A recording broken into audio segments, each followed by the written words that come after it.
Hey there, everybody. Welcome to the Throttle Buddy podcast. Appreciate everybody tuning in.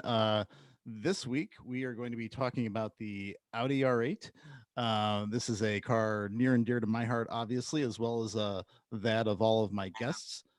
This is Audi's Halo car. Is the car that a lot of Audi owners aspire to as they kind of make their way through the model range. It combines German engineering prowess with the internals of a Lamborghini, at least in some cases. And this is a car that's been a trendsetter over its lifetime, bringing things like LED headlights to the front, and LED running lights and things like that. And it's a car so cool that Tony Stark, Iron Man himself, drove it. So bringing it around to our panelists here. First, we've got Cliff coming to us from California. Welcome. Thank you. Thanks for having me on. Then we've got Jules chiming in all the way from the UK. Welcome. How you doing? All right. And thanks for making this time work. Really appreciate that. My pleasure. That's cool. And then we've got our friend Glenn, formerly of the Chicago area, and out in Arizona. How's it going, guys? Thanks for having me. Yeah, excellent. Thanks. So guys, thanks a lot for being on. Certainly appreciate it. I know, again, all as R8 owners, this is something that's a topic we enjoy talking about endlessly. So what I want to try to do is kind of use today's episode to talk a little bit about our experience with the car and our thoughts on some of its features, talk a little bit about what to consider when you're buying one, as well as common mods that are made on them and things that you can do and so on. So let's just kind of start out first. Cliff, let's go to you and tell us a little bit about maybe some of the cars you've had before, as well as the quick rundown on your R8. Yeah, I think like most of us on here, probably had a ton of different cars over the years. Notable cars, I guess, I had an E46 M3 for a while, I had a B5 S4 sedan, smattering of other things. Currently now I have a B5 S4 Avant. I have there's my old M3. B5 S4 Avant Stage 3, one of one, my unicorn car, factory sunroof delete, all that. Have the C5 S6 Avant that that has 6-speed in it now, and it's gonna have wanting to put a RS6 engine in there since we in the US can't have that RS6 Avant here yet, at least not the old one. Have the SQ5 that's on here, and then I have, of course, the V10 R8. Excellent. Okay. Jules, how about you? Car history. I don't know. Just brief. Did you have the Cosworths in America? We know of Cosworth, I think mainly from a racing heritage standpoint, but I don't think we necessarily have a lot of direct models that I'm aware of, at least. So as a kid, I had the Escort Cosworths, Sierra Cosworths. They were a big thing in the UK. Then I moved, I had E30 M3s, E46 M3s. And then it was that point that I got into Audis, and I pretty much owned every Audi going. So I've currently got a B5 S4 wide body with RS4 panels. I've got a B5 RS4, C7 RS6, Mark II Golf GTI, Skoda VRS, and I have a truck, and I have the R8 as well. So I think we're at 8 cars at the minute. Wow. But I did also have C6 RS6s. I don't know if you got them with a Lamborghini engine. Nope. Yeah, I had 2 of them running 800 brake horsepower. So pretty much had everything. Yeah. Fantastic. Yeah, and like me, we were saying before we started that I love the racing livery you've got on your R8. I'm a big fan of that type of look that I've done on mine as well. And yeah, I just think that is just cool as heck, and love the layout that you did on yours. Yeah, thank you very much. Yeah, I do. Yeah, obviously I haven't said it yet. I've just got the V8 version, which I thought I'd be disappointed with, but we can come back to that. But no, I'm loving it. I'll be happy. Yeah, it's great. Absolutely. Very cool. Yeah. Okay, Glenn, let's go to you then real quick. Sure. Currently, well, I guess I've had a passion for German cars because Mercedes, I've had a couple Mercedes. I got a C43 AMG. you know, the Audi R8 V10, and then I figured I'd buy a BMW, which is the new Supra. So I like all the German cars with you know, a little bit of Lamborghini mixed in there. Gotcha. I've been working on cars and interested in cars since I was, you know, 15. You know, back with the Mustangs, and I got into BMWs like the E36 M3, and then I actually jumped into motorcycles for a little while. Built a turbo Hayabusa for myself, and that was a slow bike. And then had a bunch of street bikes, but then jumped back into cars, and then I had a C6 Z06 Corvette, and you know, of course, did a whole bunch of work to that thing. That's where my Batman license plate came from, because everybody called it a Batmobile. Gotcha. So, you know, pulled the motor on that, blah, blah, blah, blah. And then went back in the German, and I had a daily driver, I had a TTS for a daily driver. And then I bought a V8 R8 and thought that would be a good, you know, changeover from a 600 rear wheel horsepower naturally aspirated Corvette. And my V8 R8 lasted for 6 months, and then I jumped into a V10. Gotcha. And I had Gotcha. a turbo that. Very cool. Very cool. So, you know, I guess, you know, kind of flipping around here then, you know, and Jules, maybe I'll kind of direct this at you first. I mean, originally what I guess I wanted to ask was kind of what got you interested in the R8, but for you in particular, I guess I would ask, like, what was it about Audis that you know got you interested? Because as you said, you've kind of owned the alphabet of them, it seems like. So, you know, what is it in particular that kind of draws you to the brand? I don't know. I think build quality is a massive factor, and I think looks. I think Audi have got the looks right. But then you're also talking to, you know, about a company that decides to put a Lamborghini engine in an estate car, fit 2 turbos to it. That's the kind of, you know, company I want to be involved with. So yeah, that must have been like some crazy idea that someone come up with, and they decided to manufacture it. It's, well, I don't know. Yeah, I think I just you love know, it. it's ironic that, you know, like, you know, a part spin special happens to get a Lamborghini engine, right? You know, but I mean, Yeah. but estate cars over there, you know, hot hatches, as we would kind of call them and whatnot. I mean, like, that's the thing, you know. I mean, that really is, you know, I think the epicenter of tuner culture. Sure, there's exotics, but when you look to the everyman, I mean, those are the kinds of cars that people are driving, right? I mean, yeah, very much so. Yeah, and it's, you know, it's different, but I don't know how it is for you guys. It must be a different culture, because so many people in America have a big American cars, but for you guys to choose German cars, because a lot of people in America are very loyal to themselves, aren't they, in their country? So that can be the in case. England, there Yes. isn't that. There's no loyalty in England, I think. Yeah. Well, they just want a car that runs, right? Yeah, pretty much. Yeah. So they don't build English. They don't buy English cars. Yeah, no Astons, no Jags, right? Well, in any event, though, I guess, Cliff, for you, kind of, what's your take on that? I mean, like, you know, you're fairly new into your R8, right? Yeah, I mean, I've only had my R8 for about 6 weeks, but I've been an Audi guy for 15 years. After I owned the E46 M3 and the B5 S4 at the same time. I don't know. I just really like the Audis, and I think the answer to the question on that is, as far as why Audis, you know, I obviously like to modify my cars too. When I walk into a parking lot, like, I don't want any other car to look like my car. Like, and also if I'm parking in a parking lot, if anyone knows me, I want them to be like, oh yeah, that's Cliff's car, not, oh, there's a whatever that could be his. I remember his was black or white or whatever the color was. But also just, you know, I really love the Avants and the wagons, and they're not super popular in the US like I think they are in Europe. And so that kind of sets you apart. And also the fact that anybody can make a fast coupe, right? That there's fast coupes everywhere, but to have like a fast wagon is just kind of something pretty cool, I think.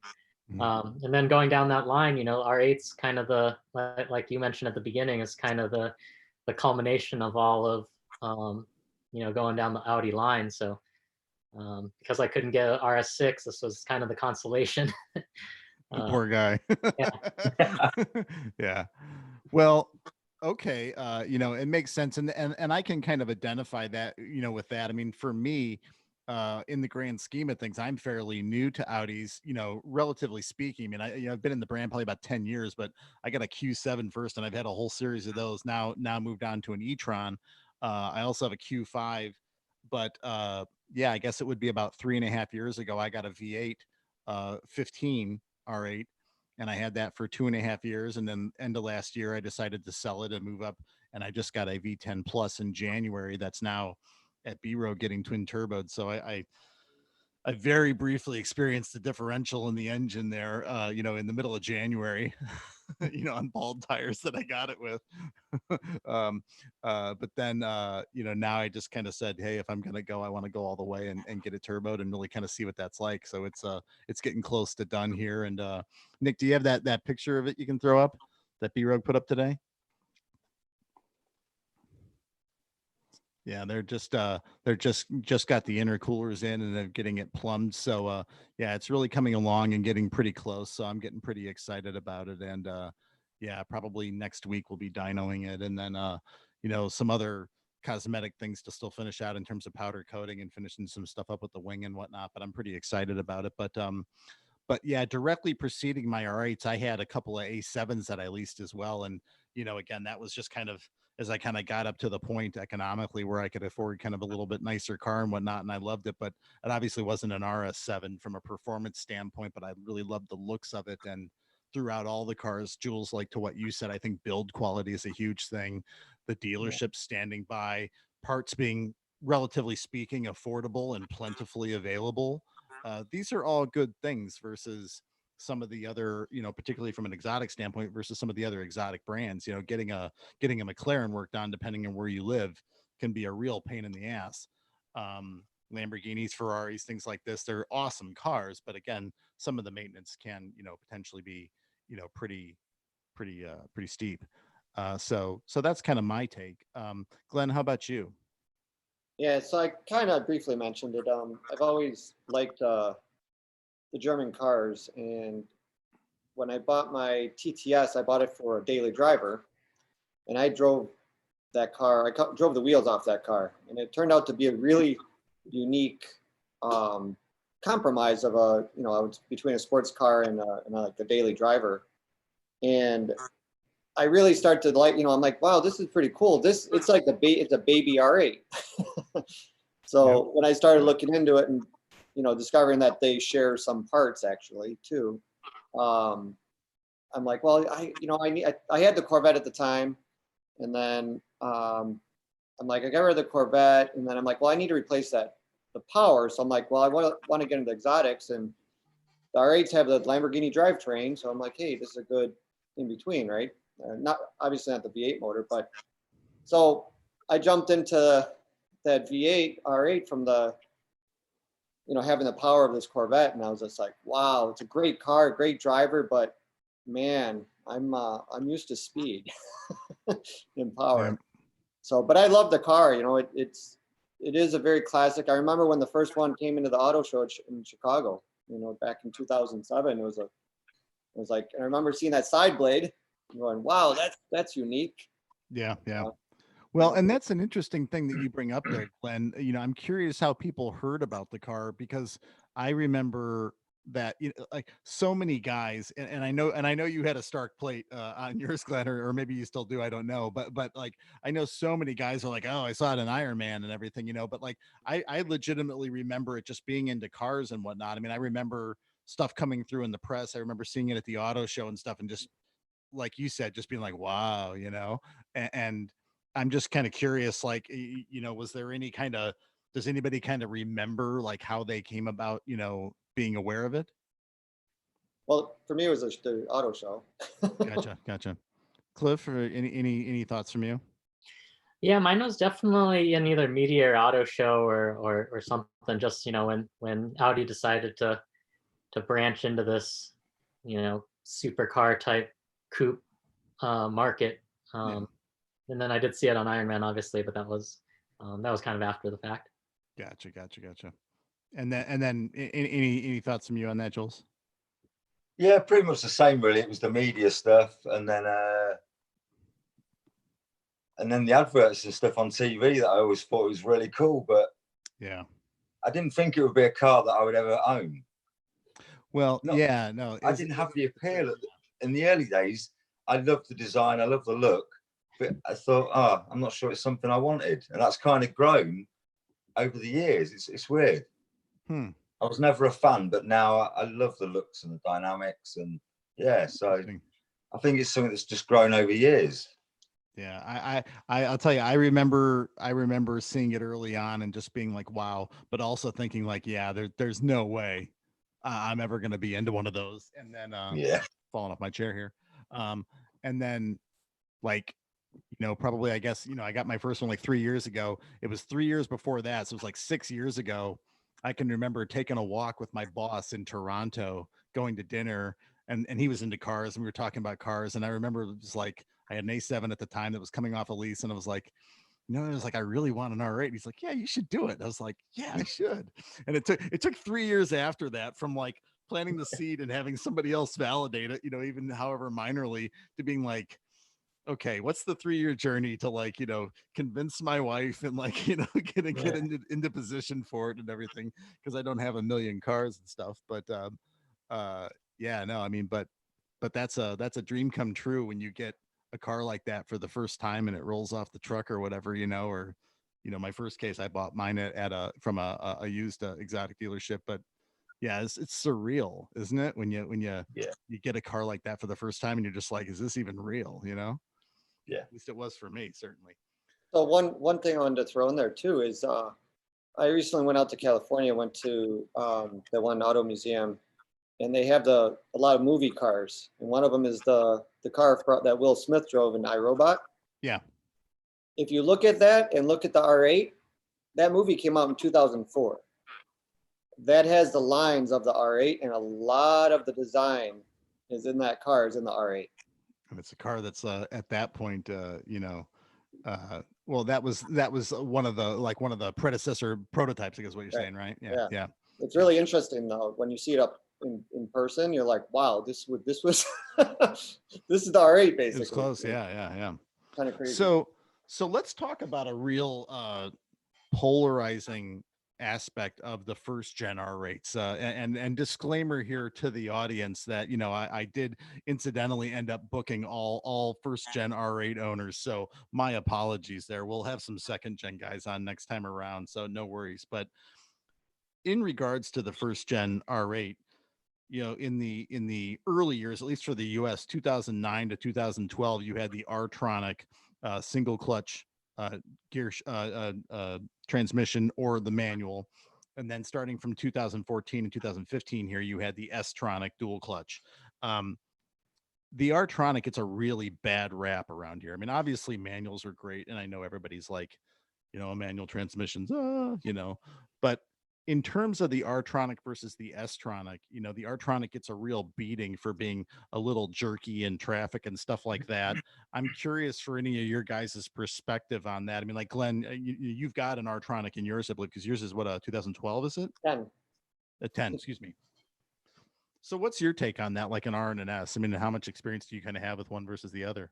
Well, I bought the V8 R8 with the R-Tronic. It was an 09 V8 R8.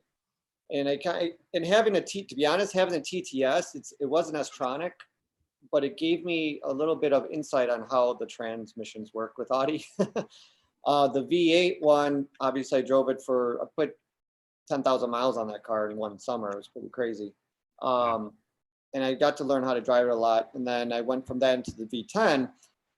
So here's the thing. I had the V10 for 6 years. I had the other, so it's basically 7 years of driving the R-Tronic. And you have to remember it's a single clutch and it drives like a manual ultimately. And I think the biggest thing is when I jump in a car with an S-Tronic, like a Huracan or a Gen 2 R8, people like to you can hit the gas and just hold it down. You don't have to, let up. When you're driving normally, first off, I never drive in automatic mode. just to be clear. The auto mode is not good, especially at low RPMs. But once you drive manual, you drive it like it's a stick. And it sounds funny, but it's actually true because that's really how the car acts. I did do a tune to the trans, which made a huge difference. And I did that in the V8 car and the V10 car.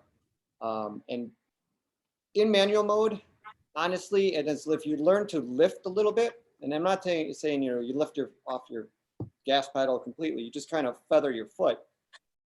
It on shifts, it actually drives really well. And then if you want to floor it, it's not bad. It is a little slower shifting. I have to definitely admit it's slower shifting compared to the S-tronic, but it takes the power better than the S-tronic. It's a little bit stronger of a trans. A lot of twin turbo cars blow up the S-tronics way before the R-tronics.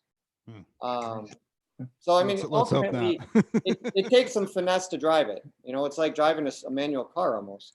So, it gets a bad rap, but I was super happy with mine for 7 years of driving.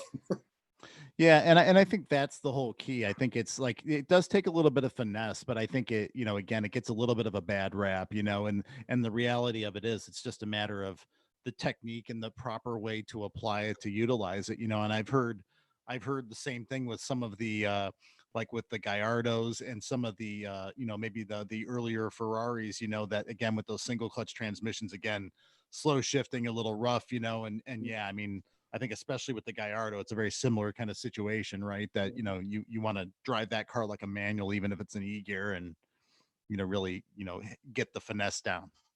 I think that a lot of new people to these cars, it's a paddle shift and they want it to act just like an automatic. That's, to be honest, but you have to remember it's got a clutch. So there's a lot of new people getting into these cars are like, well, it should drive just like an automatic and feel like, because it's got pedals, but that's not actually true. It's got a clutch in it. Yeah. It has idiosyncrasies. Yeah, I think I'm one of the few guys. I mean, I've had my 15 V8 and now my 15 V10 Plus are both S-tronics, and it's not that I don't want a manual. It hasn't been worth it to me to kind of spend the premium dollars to for that particular upgrade, if you will, for that model, and it just didn't kind of play out that way. But I do, if I'm being honest, I do love the fact that I can get in it and I can just put my foot to the floor and I don't have to think about it, if I'm being honest. And especially, and you could probably relate to this, Glenn. I mean, like when you're trying to like run events and do things like, with car meets and things like that, there's so many other logistics and things going on that it's kind of like, I kind of like that I don't have to think about the car too much. I can just sort of drive it and enjoy it. Mm-hmm. And, and at least with the first one, I bought it with the intent of my wife being able to drive it too. Like, I think she only ended up driving it like once, but like in theory, she can drive it, I'm a little scared about the second one here, but we'll see. But I like, at least in theory, that, you can just kind of get in and drive it and don't have to think about it too much. But, but that being said, and there's the new one. Yeah. So with that being said, the holy grail thing that people love about the R8, is that gated manual 6-speed. So, Cliff and Jules, you guys both have manuals in yours. And I guess, what's your take on that? Either kind of, historically, your kind of view on manuals, or specifically with the R8, what makes that special? I mean, I guess, Jules, I'll start with you on that. Yeah, well, going back to what you said about the R-tronics and S-tronics, the S-tronic I've never tried, but I've only heard good things. It does get a lot of good press in the UK. The R-tronic really doesn't, but I've had a quick go in one, and a friend's got an R8 in Spain, and I found it, to be quite enjoyable. But for me, I think UK people want manual cars. They don't want auto cars so much. Even, my girlfriend, she's disappointed that we get an RS6 because it's auto. Whereas I think for me, a sports car, I think should be manual, because rather than just being able to get in it and chill, which I understand that you say, I want to feel like part of the car, that I'm doing all the work. And I think that's how a lot of UK people, plus we have a lot more bends on our roads than you. So, it's more engaging dropping down the B roads, right? Yeah, exactly. But I think it's just a personal choice. And I do feel that in the UK, a lot more people like manual car, especially I really do. I want to be as engaged with that car as I can be, and I think having manual does that. And it's a cool gear change in the R8. I enjoy it. Yeah. The click clack, I know people, lust over, and it is cool, undeniably. Yeah. It's just I don't know what it's like there versus here, but there's a significant premium on manual R8s here versus the automatics. That, I mean, at least for me, it made it prohibitive to me. Like, I wanted to put those dollars towards turbos rather than having a manual, for instance, but like what's the case like that in the UK? The difference here is really minimal, but a manual will always sell much quicker. But the difference between them, could be 1,000 or 2,000. It's that little, so it's pure down to personal choice. But the R8, same here. People do like to, slate it and put it down a little bit. So, but usually it's only from hearsay. It's not from their experience. Exactly. So you hear bad things. Everyone jumps on the bandwagon. Oh, it must be rubbish. But it's not based on anything. Only a few people's opinions. Yeah. So anyway, so much is like that. Yeah. But I completely agree with you that I think people just kind of instinctively go, oh, it's bad, because I've heard it's bad, because people have told me it's bad, like not because I've driven it and experienced it. Make your own opinion. Yeah, exactly. Yeah. And I do think getting out there and driving the cars and comparing them is really critical to understanding, is this something for me? Does this feel good to me? Because an R-tronic might, for somebody in the US, that's probably the next best thing to a manual, because you're going to have more of that manual feeling in it and be more engaged with the car. Yeah. Whereas for a lazy bastard like me, I might want the S-tronic and just be able to not worry about it. Cliff, any thoughts on that from you? Oh man, there's a lot there. So I think what Glenn said is accurate. If you're getting into an R-tronic and you're expecting it to just feel as smooth and easy and everything, and not have to think about it like an automatic, you're probably going to be disappointed because of your expectation for it. I've never driven a R8 S-tronic, but I also had a TTS S-tronic, APR Stage 2 Plus. That thing was fast. That thing was fun. With the S-tronic, just launch control and taking off, whatnot. For me, certain cars, when I buy them, I don't intend to sell them. My B5 S4 Avant was one of those, and this R8 is also one of them. So when I went into it, I thought, I'm going to get the car that I want. And a lot of things that I read was, if you get a V8, you're going to sell it in 6 months, and because you're going to be just playing with the power. And that sounds like that has been the experience of just a couple of people on here. So that pushed me into the V10. And then I was thinking I was either going to get a GT or a gated manual, because again, I want something that's kind of unique and has some kind of smaller number of people that have them. And so that was my debate.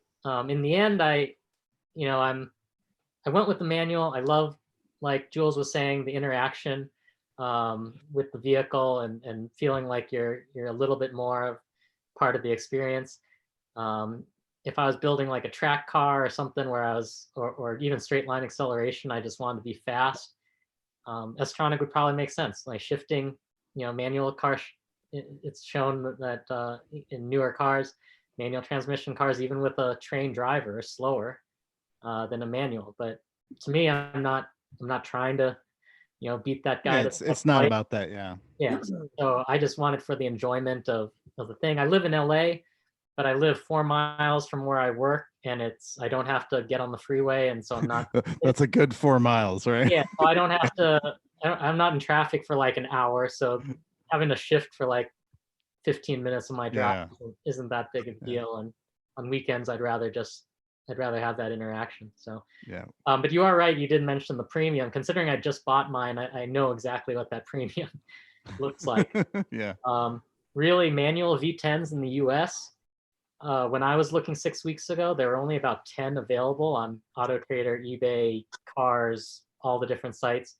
I've been watching every week or so just to see what else is out there, and that number has stayed consistent, if not gone down. I think that last I checked, there's only like Wow. eight V10 manuals in the US. So, and I know that the price point average kind of with a similar spec to an Artronic, I have a 2010, is about $12,000 to $15,000. Yeah. So it's quite a premium. But to me, it was like, this is the car I'm going to buy. This is going to also maintain its value should I ever sell it. So. No, it makes complete sense. I totally get it, and yeah, and that kind of steps up, again, I'm in a facelift Gen 1 a 15 now, and again there's a premium associated with that, obviously just because it's a newer car and everything, but also it being the plus and whatnot, having some of the other carbon fiber bits and stuff. But I was convinced to buy mine also because I bought it from somebody I know, and like I've driven behind and with that car on a rally and everything. So it was like I sort of knew the provenance of it, which is a big thing for me, was sort of knowing what I was getting with a car, which isn't always the case. But yeah, no. So that's very interesting though, to kind of hear the different perspectives there on the transmissions. That's obviously a really that's a much debated topic in R8dom, if you will. One question that we had from Gas Pedal Kid here on the live feed I wanted to cover was talking about US versus Euro spec R8s.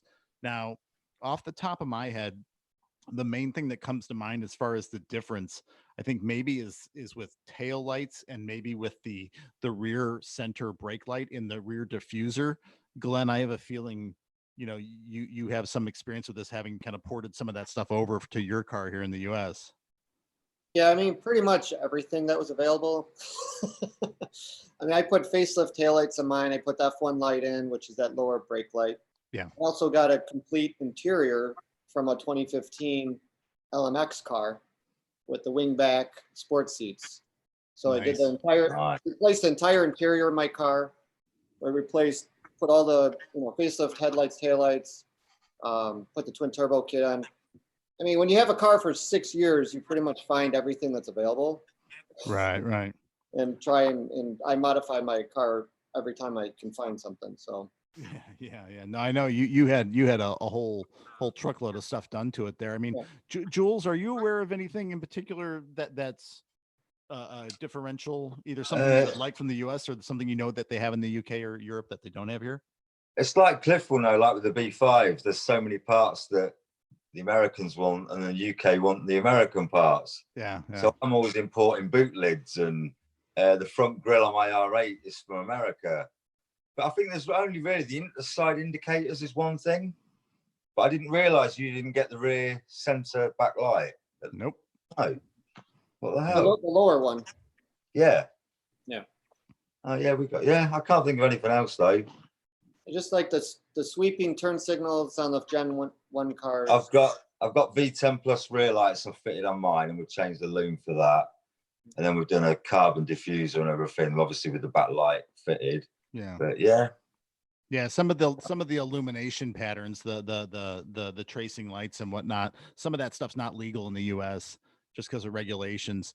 I think we're kind of lucky here though, because I don't think they changed the style of the side indicator turn signal lights, because I know like in Ferraris those are fundamentally different. Like in Europe they're little like 458s, they're like little just kind of like little dimples, whereas in the US they're the bigger ones that are kind of inlaid in the car.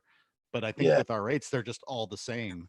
No, you've got the indicators, haven't you, that are built into the bumpers? Yeah, that's right. The Europeans don't. Or you don't have those. Okay. No. Okay, so same kind of thing then. Yeah. Yeah, it's a bit.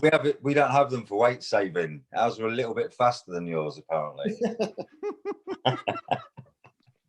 Fair enough. Yeah. Okay. So thanks for that question, Gas Pedal Kid. Appreciate that. Okay, so let's move on to another area here then. And like I said, the disclaimer here that we're obviously all Gen 1 guys, except for Cliff that's kind of pretending to be a Gen 2 guy, because I know you've kind of got a a little pseudo Gen 2 rap going on your car right now. But we talk about the Gen 1 Artronic or manual, Gen 1 facelift that I have from like 14, 15. I think that was 13, 14 in Europe. Then you've had the Gen 2 that's come out, and now you've had the Gen 2 facelift. You know, what's your guys' take on the evolution of the R8 and kind of what you've seen happen to it, you know, over Gen 1.5 to 2 to 2.5, you know, if you will. You know, Glenn, any thoughts on that? Yeah, I mean, whenever they do the mild makeovers on any of the cars, right? These cars specific, I think the facelift, they look at the car and figure out, you know, what are people really wanting? You know, one of the things is the steering wheel change, right? They made the steering wheel thicker and nicer compared to the pre-facelift car. You know, so I work on all my own cars. I work on a lot of cars, working on, you know, Lamborghinis and Ferraris and McLaren's 720 recently. My experience per se from looking at the facelift when they do it is they do it for a design aspect of what people would like better, but they also it's a production thing, right? They're streamlining their production of the vehicles, and they're also saving money. A lot of the costs, a lot of things that you see different are design, but there's a lot of elements that are actually because they're cheaper, like with fasteners, with the ways that they're making stuff. There is a design element on the outside of it, but ultimately there's also a cost savings involved. And so, and I find that out by when I take stuff apart and I can see the difference between them. You know, easier to manufacture, easier to make, cheaper to make. Not necessarily easier to take apart. Sure. Yeah, I can totally identify with that. Jules, how about with you? I think one thing, the biggest disappointment with the Gen 1 pre-facelift that I can't believe is that you get the steering wheel from a TT and TT seats. Yeah. I had mine a week and they both pretty much went in the bin. You know, they're no good to anyone. It's like if you're paying a premium for such a car, you want it to feel so special, and you get in and it's like they've just taken parts from a TT and not even the good parts. You know? But so that's disappointing. I think the progression, I think the Gen 2 is a stunning looking car.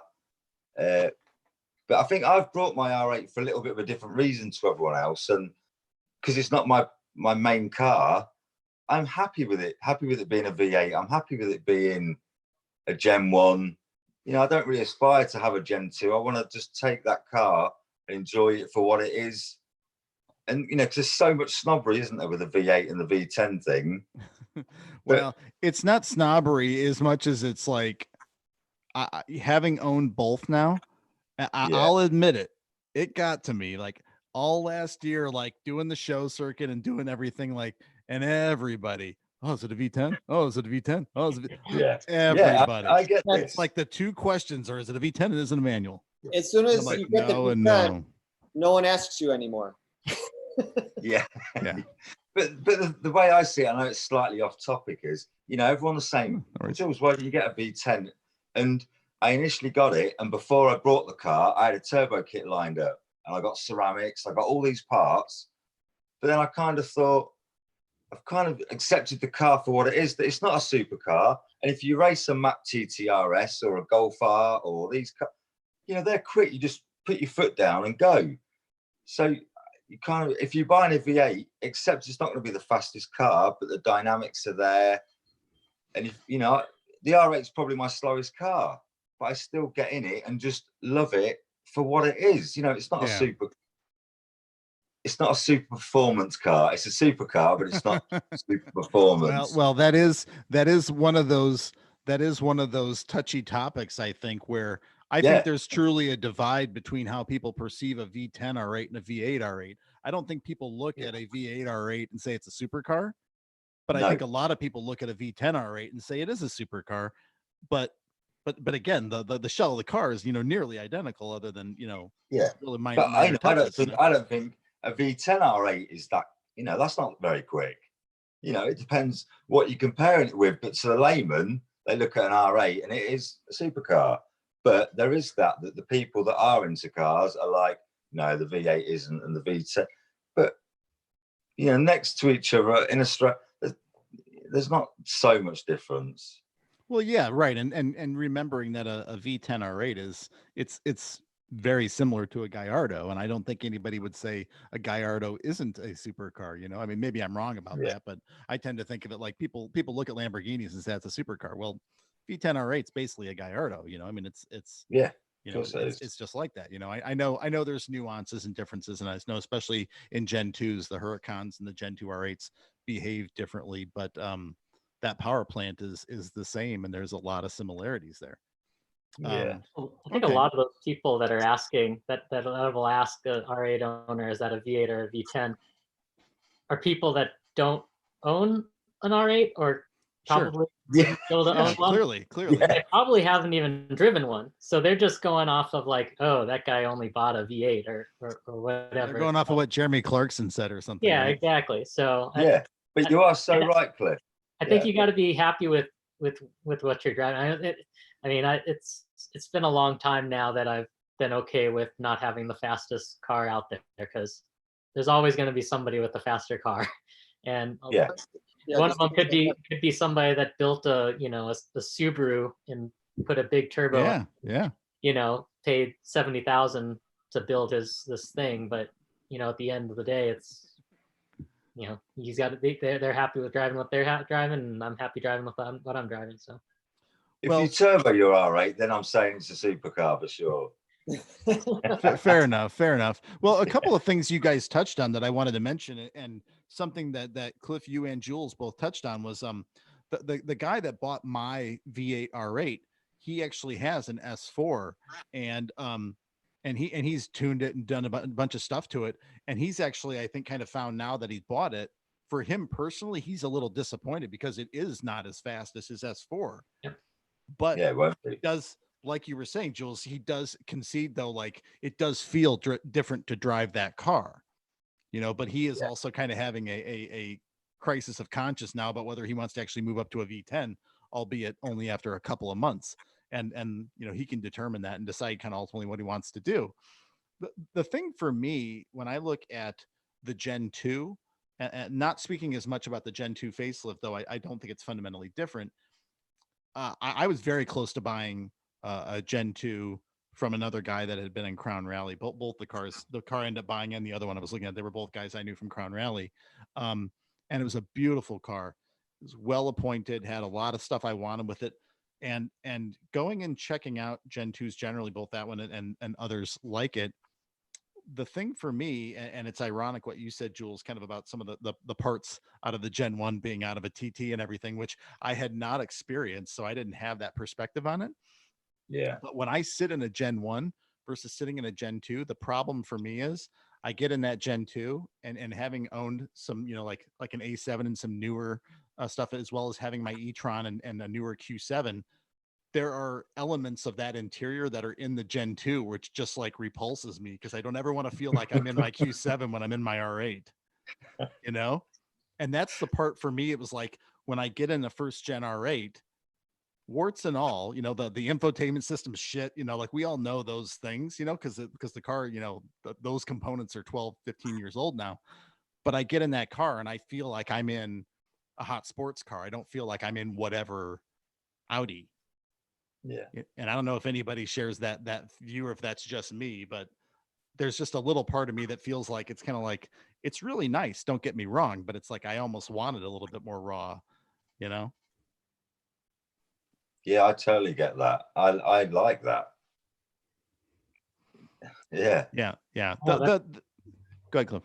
I was gonna say, the virtual cockpit and all that stuff in the new R8's amazing. That steering wheel is amazing. Stylistically, I think we kind of went off topic a little bit about the side blade. Possibly. For me, for the premium I paid for mine, I could have gotten into a Gen 2. Early, one of the first year Gen 2s for pretty similar money. For me, actually, when I first saw the R8 and with the side blade, I actually didn't really like it. And over the years, it grew on me. And then you alluded to the wrap that I have on mine now. So that was on there when I got it. And at first my intention was I'll leave the side blade partially covered for a little while, and then I'll rip it off because I want to see the full side blade and be all, Gen 1 all the way kind of a thing. But I don't know, it's kind of really grown on me now. And so for now it's staying, and we'll see how that goes. But I do like the Gen 1 pre-facelift the best out of all the R8s. The new facelift Gen 2 comes really close, but I actually don't like the early the pre-facelift Gen 2s that much. I feel like it's in a bit of transition. The R8 Gen 1 started like very round, very sleek and whatnot, and then the new more angular and the new everything, Gen right? 2 has become more angular, but it's not like Lamborghini angular yet. So I don't know which way they're going to go with the next one. I think angular is the way that from some of the pictures I've seen. So maybe they're going to go more like Lamborghini-esque or whatnot. But all we know is the grills can't get much bigger than they are now. but I think I'm sort of the same and yet a little bit the opposite too. Like when the Gen 1 came out, I was mesmerized by it. I thought it was amazing. The side blade I thought was a really cool different element. And especially getting those like in carbon fiber and having that there stylistically, I just thought it looked so cool, and I really liked it, and I liked that they did something different. When they went to the Gen 2 and they broke it up, I don't know, like that was weird to me, and it took me a long time to get over that. And I can say now that I like the Gen 2s a lot more. I mean, again, I was ready to buy one. I mean, it was just kind of circumstances that sort of changed that, but I think they look fantastic. I think they've improved upon the car in a lot of smart ways. And we're going to talk here in a little bit about some of the gotchas and the things to watch out for with the R8s, particularly the Gen 1s. But I think that's a really small list with the Gen 2s. I'm not aware of real big gotcha items on the Gen 2s. I mean, I thought they've got that car pretty dialed in. Yeah, I can't even think of anything bad that I've heard from the Gen 2. Yeah, I'm with you there. I don't really know of any specific like kind of things. Gen 1's definitely got those though. The thing that comes to my mind is when you take it apart, they're little things, but like the Gen 1 cars have metal quick clip screws. The Gen 2 car has plastic ones. Sure. It's not just the weight savings. It's not just, it's cheaper. Yeah, and yeah. when you're putting the panels on, part of the German engineering of the original Gen 1 cars, they're solid. There's a bolt every 2 to 3 inches. There's probably 1,000 pounds of bolts on these cars. But in the Gen 2s, they've really tried to use bolts more sparingly, and they went to plastic versus metal. But do you think? I mean, obviously, there's a component of that that's cost savings, and I'm not trying to give them an excuse here, but like, I feel like some of this is in the name of weight savings too, though. And these guys always trying to make these cars lighter, and it's like it's this weird kind of reverse scale where it's like we're always trying to like reduce the weight and increase the horsepower just to go like more and get to 2 second 0 to 60 times and all this kind of stuff, when the reality of it is environmentally it should be the last thing on our mind, but we're like just faster. I don't think that's the case. It's a weight saving. I think, like as Glenn said, I think the Gen 1, that's the first they released this new car. They wanted it to be the best car. It was Sure, something they'd never gone into. So I think they used every component. Then once the R8s got established, maybe they feel they haven't got to try quite as hard and they can lessen a few bits. Is my guess, but I could be totally wrong. But I think they made sure that when they built the first R8s, they had to be as good as possible. And they did do a good job at that. Yeah.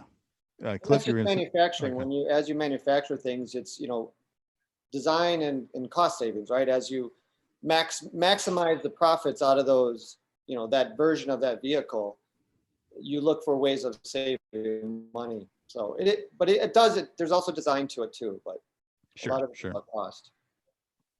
Quick side question from our YouTube feed. What's the max speed you guys have hit in yours? I've That hit, you're willing to admit to. well, I have a picture of 187 miles an hour on my odometer. Okay. But that was slowing down. That was in Nice. reverse. Going uphill into the wind. Yeah. How about you, Jules? I haven't even been that quick in it. 160, 170. But I've done 200 in other cars, but that's the most in the R8. I gotcha. How about you, Cliff? I'm only on the car 6 weeks, and I haven't gotten to really stretch its legs yet. I probably 120 or something. But I am going on a road trip this, like a mini road trip, with it this coming weekend. So going across some parts of Nevada, Excellent. and Utah actually. So LA, Nevada, Utah. Plenty of opportunities to see what it can do. So Sounds good. If I could jump in real quick. Yeah. Not to change the subject, but you have to answer that question too there. You haven't answered that question yet. Oh yeah, no, and I was getting to mine. Yeah, no. With my new one, yeah, I've done almost nothing with probably like 120, 130. I mean, I got some just kind of quick hits in, like on like the one dry day I had to drive it. With my old one, I think I got up to like 155 was like the best I did. And honestly, like I just found a lot of the time that, I just had hard time finding like, clear stretches, like, where I wasn't going to have cops around and things like that. But yeah, I'm going to be, I've been doing a lot of exploring, kind of making sure I've got good spots to test the new one out. So I want to stretch its legs and see what it can do. Cause yeah, I think it's going to do a lot. So I'm pretty excited about it. With the turbo system, it gets up there a lot faster, so it'll be easier. Yeah. Yeah, but no, I'm be careful. Yeah. So you're going to take a road trip. So one of the reasons I did buy the R8 originally is it's a comfortable car. So with even the V8 and my V10, I've put 2,500 miles on the car multiple times, multiple rallies. And my wife and I have 2 duffel bags. We fit in the trunk, and did like a week-long trip, 2,500 miles at a stint. And even with the TT seats, they're comfy. They really are. I mean, my buddies would go with the Lambos and have like the racing seats, and they'll like get hobbling out of their cars. They're like they got pillows in their cars behind their backs. They get out of the car stumbling. And I'm like, oh, this is great. Let's do some more. No, I think you're spot on, car. Glenn. I mean, it is a very comfortable car for rallying. I mean, having done Crown and a lot of other day rallies and stuff last year, I mean, like, yeah, I mean, like I never felt sore or uncomfortable in the car at all. Mm-hmm. And just, yeah, I find it very easy to live with, for long stints. And now you got me thinking I should put the stock seats back in for this trip. I got the Recaro Sports. I got the Sportster CSs in there now, but I have the stock seats still. I think. Do you get the Recaro buckets though in your cars? No, yeah. I had the Euro seat. I got the Euro seats, so it's the same thing, but they're comfy too. That's what I've got. Yeah, the R8, the proper buckets. Yeah. Yeah, do you get them normally in America? No. Not at all. No, I got mine from Germany. Wow.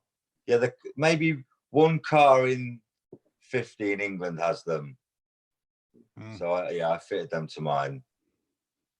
Yeah, I've thought about if I want to do different seats in mine, but I really like the diamond stitch leather look of the ones in mine, and my whole interior is kind of matched up to that now. So I'm kind of like, and again, they are comfy and usable. I mean, like I think my only complaint with them, and Rick, who's watching the feed here, can attest, like when we were doing Tail of the Dragon and stuff, he was sliding around a good bit trying to find a way to hold on, and the seat does not, under those extreme conditions, it does not maybe grip you as much as you would like, but that's kind of one of the more extreme examples here in the States. So it is what it is. But Glenn, I'm glad you brought this up though, because it's kind of a good topic. Another thing that I think comes up all the time, if you're Googling about R8s or looking on YouTube is, can you daily drive an R8? Now, for me, I specifically, when I got my first one, I happened to switch jobs shortly after I got it, and I started doing a 45-mile one-way commute in it every day. So I was driving like 80, 90 miles a day in mine for a while. And that's why I put so many miles on my car so quickly, my first one.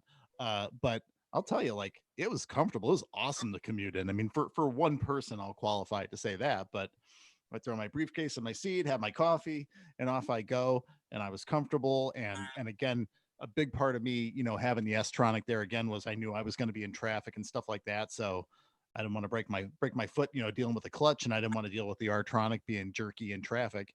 And it was a rock solid car. And I mean, I'd probably put 10 grand alone on my car doing that kind of commuting every day. And I had a blast in it. I thought it was great. But anybody else? I mean, like, Glenn, have you used yours in any kind of an everyday kind of use scenario, or am I kind of alone? Yeah, there? I mean, I didn't need to, and I had other cars to drive, so I didn't really want to do that because I saved Sure. the mileage for, multi-state yeah. rallies or just driving. My wife and I would just go up to Wisconsin or whatever. Sure. I put a lot of miles on it without having to drive it daily. So Sure. I got you. And Jules, it doesn't sound like you've really beat on yours for an extended period of time like that at this point. No, we were meant to be going to Italy in it, but now we can't because of the COVID. So no, but mine's 12 years old and it's still only done 36,000 miles. So it's quite a low miler. Yeah, but I took 6 months to find this car because I wanted carbon engine bay, carbon interior, Alcantara roof, Bang & Olufsen. I wanted all the good things. So it took a long time to find it, but it's a good car. So I think I'll stick with it for a bit. Yeah. And that's a great transition too, to kind of talk about, I think, again, when, as we're on like R8 forums and things like that, you always hear people asking about, I'm looking at this car, I'm looking at that car, like, what should I be looking for? Like, what's a good car look like? And I think, again, we'll sort of zero this into the Gen 1s, because that's where our collective, wisdom is here. But so you kind of touched on some of those things, Jules. I think, certainly the carbon fiber trim is a big deal to people. You can get that separately for the interior panels as well as for the engine bay. I find that the carbon interior is a little bit more common than the engine bay, personally, from what I've seen. But that's just maybe neither here nor there.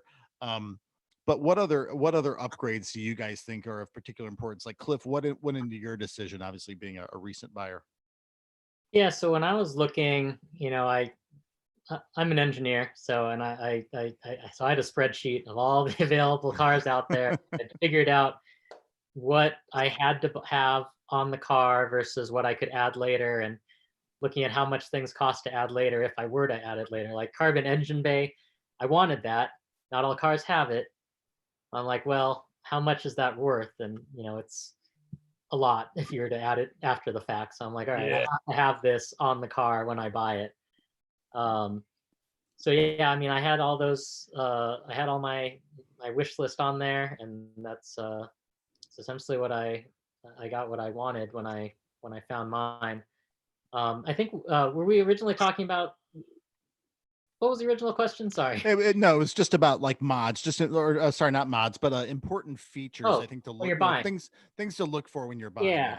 Yeah. So one of the reasons I decided on the R8, other than being an Audi enthusiast, is like, okay, debatable whether this is a supercar or not, but okay, if you consider it a supercar, this is one of the only supercars you can buy that doesn't cost a bunch to just operate.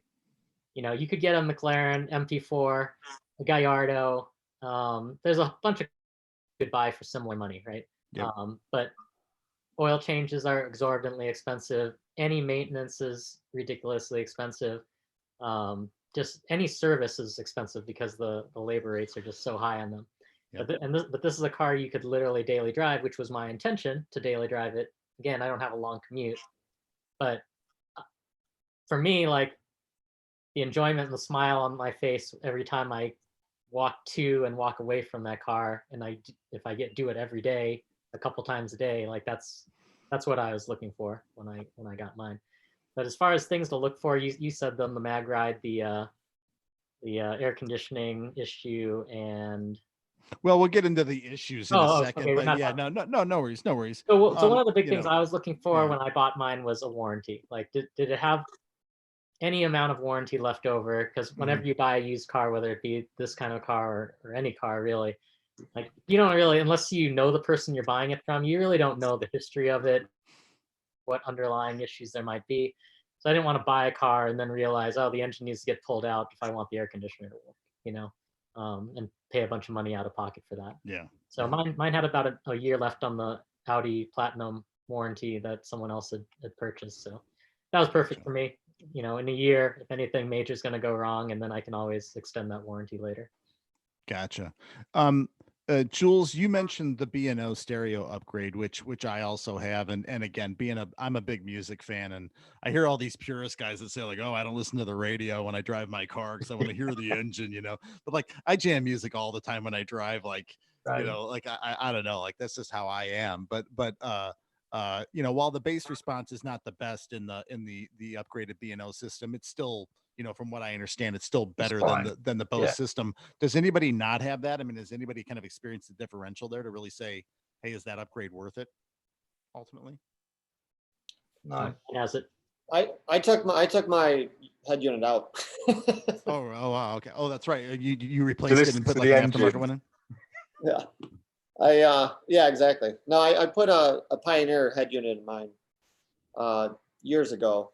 So because did you no upgrade Bluetooth, the no rest nothing. of the stereo components at all though? No, actually, I kept it all the same and just used to change the head unit. And for me, I've never put a lot of money into stereo systems, so I never really cared to make my car bounce up and down. Sure. So I just wanted it to sound better and to have Bluetooth and Apple Play and CarPlay, whatever you call it. And basic functionality now that is missing from it being an early 2000 aughts setup. Yeah. And the Bluetooth streaming, can be overcome by using a dongle in the CD port of the aux port that's in the center of the car behind the little console. But it's not the best setup, certainly. And I've got things, I'll kind of go into my setup another time, but I kind of find ways around that. But I've thought about if I ever want to upgrade the actual stereo. I'm not actually as worried as much about the head unit, because I actually run an iPad in my car that I really love that setup. It works for me for what I do, and I know it's not for everybody, but I love it, and it's a super economical solution compared to dropping $1,000 in a head unit and different mounting fascia and all that kind of stuff. But that is a common thing that comes up in these cars. I think in terms of one other thing I wanted to touch on, and Cliff, you kind of mentioned it, like we don't all have the benefit of kind of knowing the person that had the car before. Obviously, I just happened to be in that situation where a car from a guy I knew well and trusted, kind of came up. And so that gave me a lot of comfort, number one, with the car. But the big things that convinced me to buy my particular car was that it was a V10 Plus.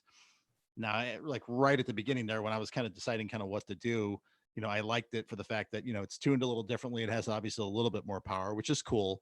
But the other nice thing was it came with carbon fiber side mirrors, as well as the front diffuser and the rear diffuser are all carbon fiber, which that's not the case on the standard V8s or R8s. I understand, at least my V8 did not have those things. So from that standpoint, that was really attractive to get that stuff done that I might want to do anyway and not have to pay for it, given that I had done some of those types of mods on my last one. That's one interesting point for the prospective buyer out there when you're trying to compare your vehicles and what you're wanting to get. Like a lot of the Audis, like when I, going from a Q5 to an SQ5, there's a bunch of things that come with it. So it's not just the engine, but the same thing with like going from the V8 to the V10. There's a lot of things that just come standard on a V10 or more common on a V10 than a V8. Like the LED headlights became standard on that. So if that's something, so it's not just the engine. A lot of times, if you're looking at the price points of things, there's the side skirts are different if you want to, you're looking at that, and there are little design differences, right? And all that other stuff. A lot of those just come on most of the V10s. So just a thought for people that are looking at buying one. Another thing that was a big deal to me was again going back to the interior. You obviously have, you know, carbon fiber interior trim on the doors and parts of the center console that you can get, but also the seats that we were kind of referring to earlier. I find I don't believe it was an option before the Gen 1.5 facelift, where you had the diamond stitched seats. Correct. That was a big deal for me. I had those in my first V8, and I really loved the look of them. I mean, comfort wise, I think it's kind of negligible, but I just thought the look of them is really fantastic. And the headliner also is diamond stitched, and I love that. And that was like a must for me. Yeah. I don't like the look of the interior nearly as much without that personally. But again, it's because it's kind of all I've ever known. Yeah, you can kind of get a little bit of a look at it there. And now I've kind of done my steering wheel the same way. I've gotten floor mats that kind of match that pattern, so I'm sort of tying it all into that look. And just, yeah, I really I do like those seats and the headliner in particular. I don't have a good picture of it that I know of, but I do really like the look of that a lot. Yeah, that's what made my car really unique, was I had one of 99 interiors, which was a Gen 1 blue stitch interior. Yeah, I remember that. Yeah, With a diamond stitched Alcantara headliner. So that really made me happy every time you look up at it. yeah, yeah. They feel Yeah. so much nicer with the Alcantara roof, definitely. And that's quite rare here as well. But it was one thing I really wanted. I really wanted carbon. But I think there's lots of things that are easy to change. So if it's got Bang & Olufsen or it's got Bose, in the scheme of things, it's an easy change. But it's the expensive parts, like Cliff said, you know, to get a carbon engine bay, or, you know, you're paying big money for stuff like that. So I think it's just prioritizing what things are more important than others to you. Yeah. Yeah. You know, I think in terms of mods, you know, if we think about the common stuff that's done to these cars, certainly carbon fiber trim is, I think, number one. You know, people go for side skirts, people go for different or bigger or different configured front diffusers, more aggressive looking rear diffusers, wings. You know, again, obviously on the Gen 1s, they don't come with wing standard. So, you know, people will put different smaller or larger wings on them and whatnot, and you know, mount them in various ways. You know, any other notable mods? I mean, what I'm getting to here is I want to talk a little bit about turboing and supercharging, but before we get there, I mean, any other kind of notable mods anybody can think of, you know, that are worth pointing out? Suspension. True. The mag ride over its life can it can end up kind of giving out, and as I understand it, I haven't been in this situation myself, but as I understand it, the typical play here, because mag rides are just so ungodly expensive to replace, a lot of people go to coilovers at that point. Mhm. Mine was a bit different. I think the mag ride had just gone on mine about a month before I purchased it, and it had GT shocks fitted, which actually handled really nice, and they're quite cheap. But you just didn't get the lowness with it. That's the only problem. But GT suspension was really nice from the brief time I had it. Yeah, that's one thing I will point out too that I was not aware of until I got close to buying my car, was that the V10 Plus does not have mag ride. It has you know, kind of performance, you know, coilovers or GT suspension. I don't know exactly. I don't remember the technical term for what they call it, but yeah, but it's not mag rides on there, which I was kind of, on one hand I was relieved because I wasn't gonna have to deal with them going bad, but on the other hand I was like, oh gee, I hope they're not too aggressively sharp, you know. But the little bit of driving I was able to do in the car so far, like, it didn't really feel, you know, massively different where I was worried about it. I think you'd be impressed with it. I definitely enjoyed it. So Gotcha. So two mods that you didn't mention, I guess, was the like that fourth, I guess, brake light, the F1, that Yeah. Glenn, like mine has that, put on by the previous owner. And then exhaust. I mean, there's so many different exhausts you can get. Yeah. I was gonna kind of get to that along with the turboing and the supercharging, but yeah, let's talk about that. That's a great point to bring up. Everybody's got, you know, their opinion on like the best brand of exhaust and whatever, you know, like but I think the key thing here is on my V8, I know going to a titanium or just even a regular aftermarket stainless exhaust. I mean, wow. I mean, totally different car. I know for me, it was like I bought a new car when I got a new exhaust on them. It was unbelievable the difference when you just wake up the engine. Yeah, I know when I went to look at mine for the first time. So I have the titanium Akrapovic exhaust. I don't a valved exhaust. I don't even think they Nice. make. Yeah, I don't even think they make it anymore because I looked to see how much it would cost to buy one. I don't even think they make the Gen 1 one anymore. Um, but yeah, I think I saw it somewhere and it was like 9 or 10 grand or something. But I remember I started it. It was kind of in a back of a warehouse, so you had that echo chamber effect. But I started it and I was like, oh my god, I don't like going into a dealership thinking. I like going into a dealership thinking I can just walk away without buying this car. But when I turned it on and then I hit the open exhaust button and I was like, all right, I got to put a deposit on this car before someone else comes and gets it. Yeah, yeah. Any thoughts, Glenn?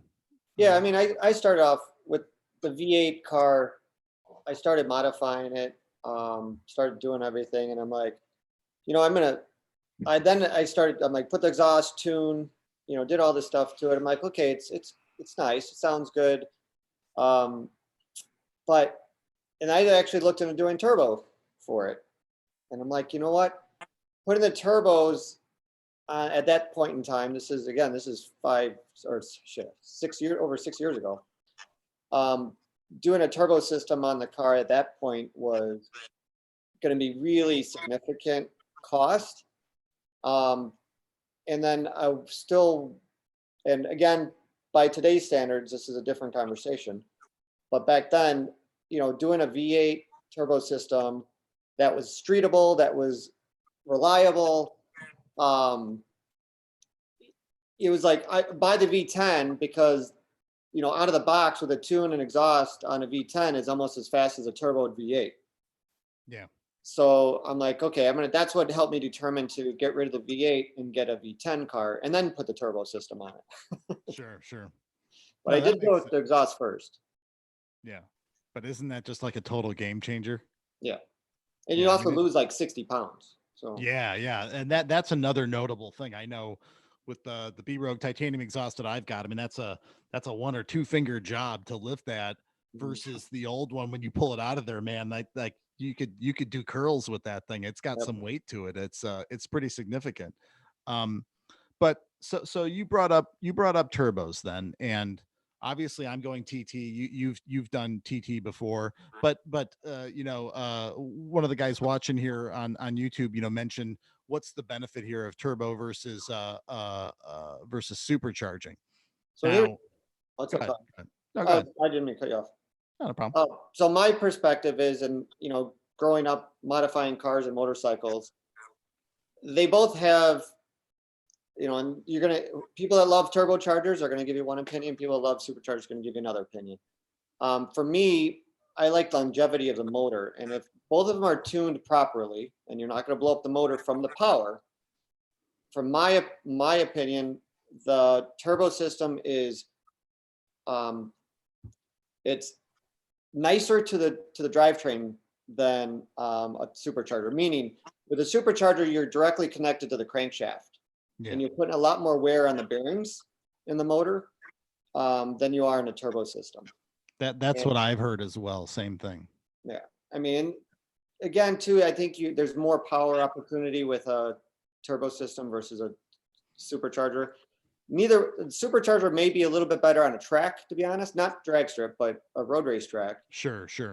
Because more linear and no kind of like, no surprise pop, of here's all the power now. Right. Well, it's also the heat issues, right? So turbo systems get really hot on a track. Gotcha. So, that's my opinion, my perspective. Sure. They both make great power. Stage one, they're pretty equivalent. But once you start upping the power, then things start to change then. Yeah. I'm doing a pretty, like just a, kind of a stage one setup where I'm probably looking at like 850 horsepower, something like that. And without upgrading my, my clutch, or my transmission or anything at this point. I want to stay, I want the power the power gain, and I can kind of talk a little bit more about why I'm doing this. I'm not doing this to go out and like rule the drag strip or something, I mean, there's a power aspect of this I like, and there's an aesthetic aspect of it that I like as well, given the way that I run my cars and whatnot. That kind of makes up why I'm doing it. But yeah, I'm kind of scared to go any more extreme than that right now without, messing with the clutch or reinforcing it. Cause yeah, the last thing I want is to blow that out really quick and be like, God, why did I do this? Well, you chase the weak link. Once you start really Yeah, pushing yeah. the power, then you're changing axles, you're changing clutch, you're changing. Yeah. Yeah. As you break each thing, you're gonna, upgrade it. So Yeah. Yeah.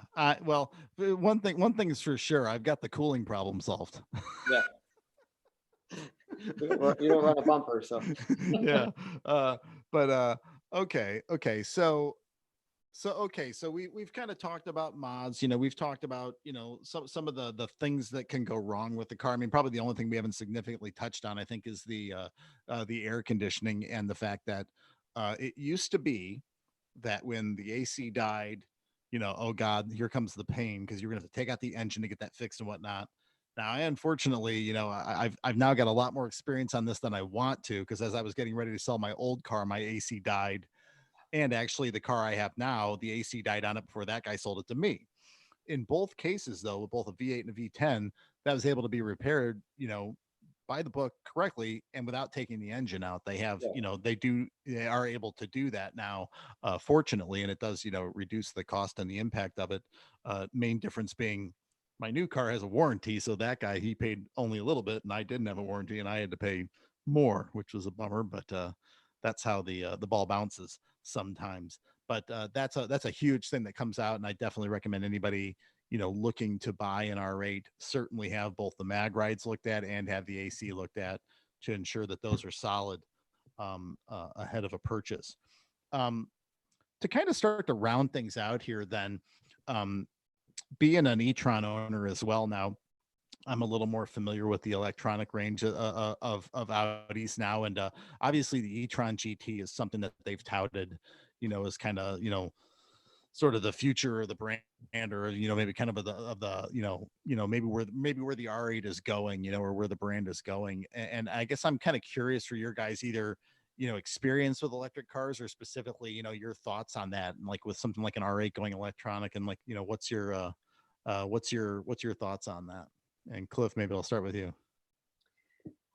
I mean, these electric cars are the future. I mean, they're faster than their internal combustion engine counterparts. That I think there's always going to be that lingering like lust for just something more mechanical, of a like a V10 or any internal combustion engine. I think they're cool, but I'm also happy with my purchase in that Sure. it's going to be one of the last of the it's a manual and it's a V10 and all that. So I gotcha. I'm not worried about the value of my car, the desirability of my car, even though I don't have any intention to sell it. I gotcha. How about you, Glenn? So life is funny.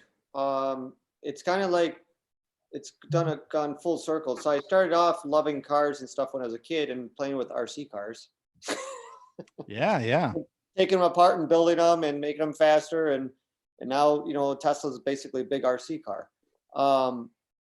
I do like internal combustion motors, and I like the sounds, and I like that stuff. So it's a hard transition for me. I still haven't really wanted to accept it yet. But I mean, it is what it is. It's probably where things are, it is where things are going. So as long as they make them cool looking, and if Audi does come out with the way that thing looks, it's pretty aggressive and pretty cool. Yeah. Certainly, I think the looks can make up for some of that loss of it. Jules, any thoughts from your perspective? Obviously they're good for the environment, but yeah, I have absolutely no interest in getting one. I'm at an age that I'm sure I probably won't be forced into it yet, but it's progression, I guess, and there's nothing we can do. And if I can stick with the older cars, I'll do that and enjoy them as long as possible. Certainly, yeah.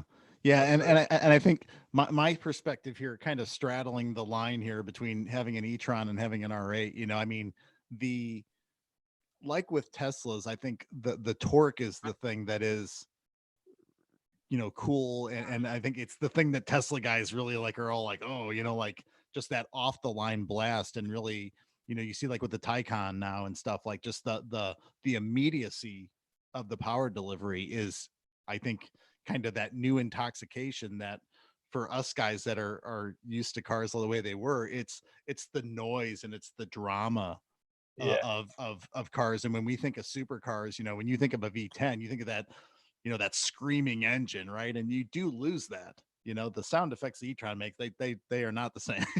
You know, like you know, It reminds me of that Vince Vaughn movie. He had him and Kevin James had to make a Chrysler sound cool.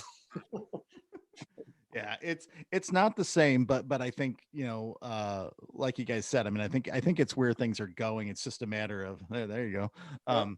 I think it's where things are going. It's just a matter of, you know, how long it'll take to get there. But something like the Taycan, which I think is the closest we're kind of at now to, you know, a pseudo supercar, really high end performance electric car. It's a crazy cool car, and from everything I've seen, you know, just as like the power delivery again is just so nuts, but battery life is just really paltry on them, you know. And I think generally with electric cars, I mean, even, you know, even with the e-tron, you know, like they've got to work harder, you know, Audi VW especially, they've got to work harder to up the range for it to really be viable, to feel like something that you can go out and, you know, range anxiety is a real thing. I can tell you. I mean, I made a video a couple while back. I ran out of juice. I had to get towed. Granted, I sort of consciously knew I was going to be really close, but that's neither here nor there. The fact of the matter is, like, range anxiety is a real thing. So, I mean, you know, with any kind of performance sports car, I'm very, you know, one eyebrow very much raised, you know, to say like, that's great, but I'm only going to get like 50 miles out of it. Like, what is that? That's not even useful, you know? Yeah. So it's got to be able to have some kind of range. I mean, because it was big enough eye opener when I went from my V8 to my V10, and like, you know, you fill up with gas and you see like 410 miles, and then the next time you fill up, it's like 280 miles, and you're like, whoa. But you know, with going to an e-car and, you know, maybe getting 175 miles if you were lucky. So yeah, I mean, I think there's a long way for battery tech to come before it's really viable ultimately. So, you know, we'll see where the future goes. I guess we'll all just continue to, you know, burn the dinosaur juice here until the transition fully happens, right? Yep.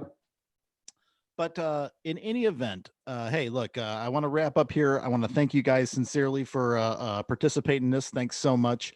Certainly look forward, you know, Cliff, on your part, to seeing a lot more of what you're going to do with the car as you're fairly new into it. Jules, like you said, you've got a lot of stuff going. So I know, you know, the R8's going to kind of have its time, but you're sort of playing with multiple toys.